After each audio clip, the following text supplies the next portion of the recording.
İki dəfə insan xoşbəxt olur. Mənim gözəl Bir dünyaya gələndə, bir də dünyadan gedəndə. Seyran Səxavət. Xahişimdən qeyd edin. Bəli, bəli. Bir də Bir dünyaya gələn, bir də dünyaya gedəndə. dünyadan gedəndə. Elə bildim ki, deyəcəksiniz ki, bir dünyaya gələndə, bir də dünyaya nəyə görə gəldiyini dərk edəndə. Vay, nəyə görə, nəyə görə? Sən nə bilirsən? Sənin Yox, onda mən bilmirəm, deməli bir dəfə xoşbəxt olasın. İki dəfə xoşbəxt olmayasın. Yox, deyim də, dünya insan iki İki dəfə xoşbəxt olmaq məcburiyyətinə deyil ama axı. Hansı insan bu dünyadan köçəndə seyran mənim tam səmimi danışanda xoşbəxt olur? Ay balam, elə yox. Necə bəs?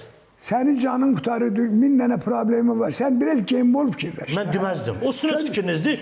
Dünyalar qədər hörmətimiz var sizin fikrinizdə. Mən inanmıram ki, kimsə bu dünyada köçəndə o özü xoşbəxt hiss edir. Mənim bir dostum var, adını demirəm, bir dənə ciyər.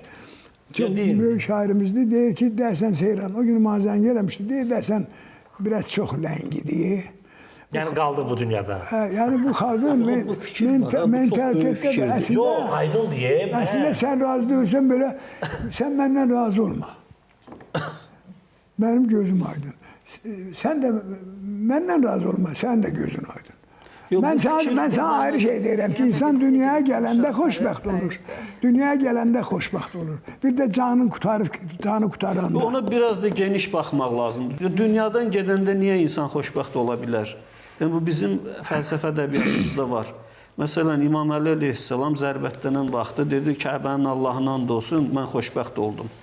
Yəni, dünyadan köçürəm, xoşbəxt oldum. Niyə insan daha böyük bir dünyaya qədəm qoyur? Yəni, o mənanı düşünsün. Tam səmiyyətlə deyirəm ki, sizin dediyinizi mən anlayıram nə demək istəyirsiniz. Sənin razılaşmır da, Yox, başqa şey deyirəm. Yox, başqa söz. Bir o qədər əminəm ki, amma Seyran bəy heç də o mənanla demir. Bu mənanı demir. Əsas odur ki, mən söhbətindən gedir. Biz sizə bax... Ölüm əslində, ölüm həyatdan 1000 dəfə güclüdür, yadında qalsın. Mən demişəm ki, belə bir söz var da, hamımız bunu bilir ki, insan ölənə qədər öyrənir, düzdür? Bəli. Mənim oraya əlavəm var. Bu sözün əlavə yeri yoxdur. Amma mən əlavə eləmişəm ki, bəli, insan ölənə qədər öyrənir.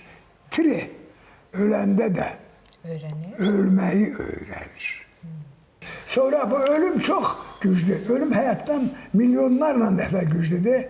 Ölüm, nə bilim, ölümün həll elədiyi problemləri həyat 1000 ilə eləmir, o bir anın içində həll edir, qutarır gedir.